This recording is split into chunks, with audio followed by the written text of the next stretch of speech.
નમસ્કાર દર્શક મિત્રો, મહામંથન મંતવ્ય ન્યૂઝમાં આપનું સ્વાગત છે.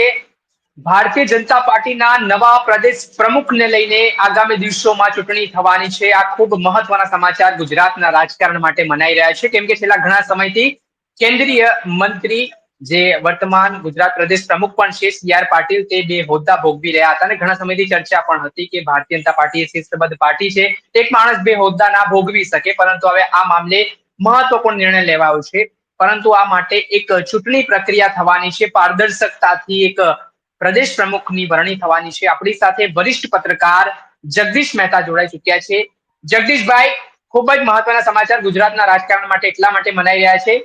પારદર્શકતા સાથે ચૂંટણી થઈને વરણી થવાની છે. આ વખતે એવું નહીં કે કોઈ નેતાને એવું થશે કે ભાઈ હું મારો માણસ મૂકી દઉં પ્રદેશ પ્રમુખમાં, કેમ કે ભાજપમાં પણ ઘણી બધી વખત જૂથવાદ સામે આવતો હોય છે. કોઈ કે આ તો અમિતભાઈ નો માણસ છે, કોઈ કે આ તો નરેન્દ્ર મોદી નો માણસ છે. પહેલા તો આ આખી પ્રક્રિયાને ને નવા પ્રદેશ પ્રમુખને લઈને જે અટકળો છે એને લઈને શું કહેશો? કોણ બનશે અને કઈ સમાજમાંથી શક્યતા લાગે છે કે એમને બનાવવામાં આવી શકે છે? ઓબીસી માંથી જગદીશ વિશ્વકર્મા, એક લીટીમાં જવાબ. હવે રહી વાત તથાકથિત પારદર્શક કાર્યવાહીની, ખોટી વાત છે. અચ્છા. પારદર્શક કુછ નહીં હોતા હૈ. એ માત્ર ને લીપા પોથી છે. ઉપરથી કહેવામાં આવ્યું હોય જગદીશ વિશ્વકર્મા સિવાય કોઈએ ફોર્મ ભરવાનું નહીં, ભરે તો પાછું ખેંચી લેવાનું. એટલે કહેવાય ખરું ઓન રેકોર્ડ એ લોકો સાચા, ઓન રેકોર્ડ. બાકી બધું ઉપરથી આદેશ આવ્યો હોય એવું જ થવાનું હોય. એટલે ગુજરાતની રાજનીતિમાં નહીં, ભાજપની રાજનીતિ માટે આ એક ઉપયોગી સમાચાર છે. આનાથી પ્રદેશ પ્રમુખ કોઈ પણ બને, આપણા ગુજરાતના એક પણ માણસના ઘરે એક પણ ભાખરી વધારાની થવાની નથી. આ એક જી. પ્રક્રિયા છે, સંગઠનની પ્રક્રિયા છે. ભારતીય જનતા પાર્ટી ઘણા સમયથી ધણી ધોરી વગરની હતી, એમ કહો તો ચાલે. સી.આર. પાટીલ એ કેન્દ્રમાં મંત્રી બન્યા, કાર્યવાહ પ્રમુખ હતા, અને એની જે પદ્ધતિ હતી એનાથી ભારતીય જનતા પાર્ટીનું સંગઠનની જે પરિસ્થિતિ છે ડામાડોળ થઈ ગઈ હતી. જે લોકો એ ભારતીય જનતા પાર્ટીના પાથરણા પાથરા, જેણે દિવાલો જે છે સૂત્રોથી લખી કાઢી, જેણે ભારત માતા કી જય વંદે માતરમ બોલવામાં પોતાની પેઢીઓ ખપાવી દીધી, એવા ઓરિજિનલ ભારતીય જનતા પાર્ટીના લોકો હાસ્યમાં ધકેલાઈ ગયા. અને મારી જેમ જેને ટૂંકમાં કાંઈ કરતા કાંઈ કસર નથી ભોગવી, એવા ચાંદીની ચમચી સાથે જન્મેલા લોકો શીર્ષ સ્થાને બિરાજી ગયા. જગદીશભાઈ, જી. તો તપશ્ચર્યા કરતા તે છેડા વધુ કામ કરી ગયા. સાધના નહીં, સાધન વધુ કામ કરી ગયું. જેને સાધના અચ્છા. કરી, હા, સાધના કરી એ તો હજી છે ત્યાં, જે અસંતુષ્ટમાં છે. પણ સાધન, જેની પાસે સામદામ દંડભેદ હતું, જેના છેડા હતા, એ લોકો શીર્ષ સ્થાને આવી ગયા. હવે જે પ્રક્રિયા થઈ રહી છે એ શું છે? સર્વ જ્ઞાતિ સમાવેશી, સર્વ વર્ગ સમાવેશી. જગદીશ વિશ્વકર્મા એ જે છે ઓબીસી ચહેરો ગણાય, અને એક એવી કોમ્યુનિટીનું પ્રતિનિધિત્વ કરે છે જેના કમસે કમ 1.5 થી 2 કરોડ લોકો છે, જેને પરંપરાગત વ્યવસાય કરનારા સુથાર, લુહાર, દરજી, કુંભાર ઇત્યાદિ. એના માટે થઈને ફેઝલભાઈ, એના માટે થઈને નરેન્દ્ર મોદીએ પીએમ વિશ્વકર્મા પીએમ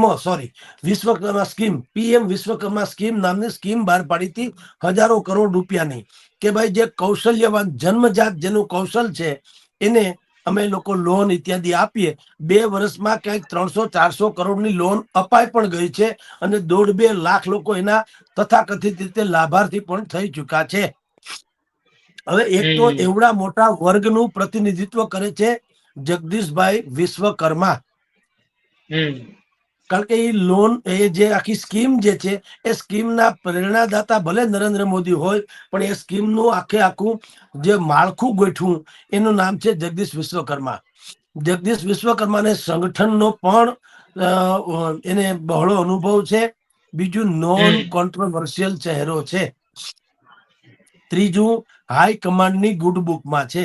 આમ તમે જુઓ તો તમામ પેરામીટર્સમાં જગદીશ વિશ્વકર્મા અત્યારે ખરા ઉતરે એમ છે. બાકીના નામ જે છે બોલાય છે, મયંકભાઈ નાયક, હર્ષદગીરી ગૌસ્વામી, વિનોદ ચાવડા, ઉદય કાનગડ, ભાઈ ભરત બોઘરા વગેરે વગેરે.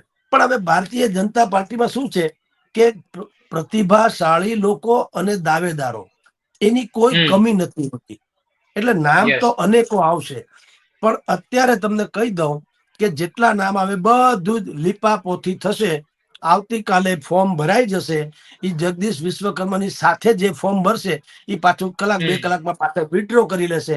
અંતે ભારત માતા કી જય, વંદે માતરમ એમ કરીને આ જગદીશભાઈ વિશ્વકર્મા જે છે એનું વર્ણિત થઈ જશે. જી જગદીશભાઈ, મારો પ્રશ્ન એવો પણ હતો કે વડાપ્રધાન નરેન્દ્ર મોદી જ્યારે અમદાવાદ આવ્યા તો અમદાવાદમાં એમણે નિકોલ વિસ્તાર પસંદ કર્યો અને નિકોલ વિસ્તાર છે એ જગદીશ વિશ્વકર્માનો મત વિસ્તાર છે.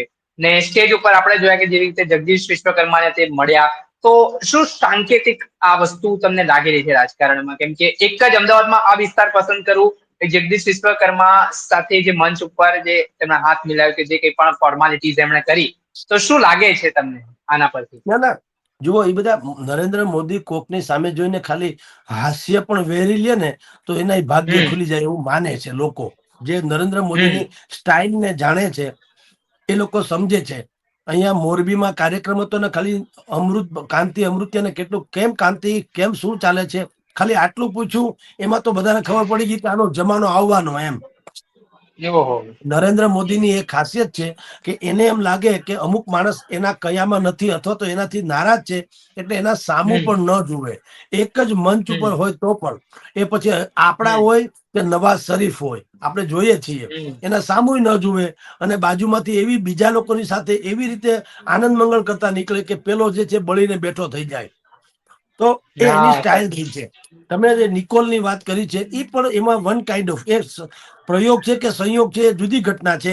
પણ મેં આપને કીધું તેમ કે જગદીશ વિશ્વકર્મા જે છે એક તો પ્રમાણમાં સાફ ચહેરો છે, નોન કોન્ટ્રોવર્શિયલ હમ છે, અને જે સમાજનું ભારતીય જનતા પાર્ટીને બહુ મૂલ્ય હવે થતું જાય છે.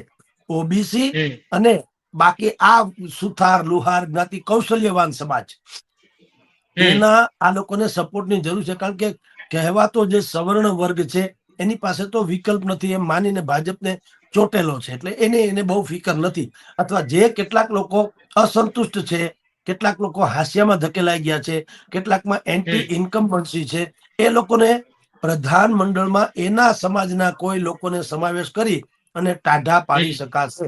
પણ સંગઠનમાં હમ ઓબીસી ચહેરાને લાવવો એટલે કે અમુક પ્રકારની કેટેગરીનો સમાજ જે છે એનો મોટી વોટ બેંક તૈયાર કરવી, જે જગદીશ વિશ્વકર્મા ઉપર કળશ ઢોળાય તો જરાય નવાય નહીં.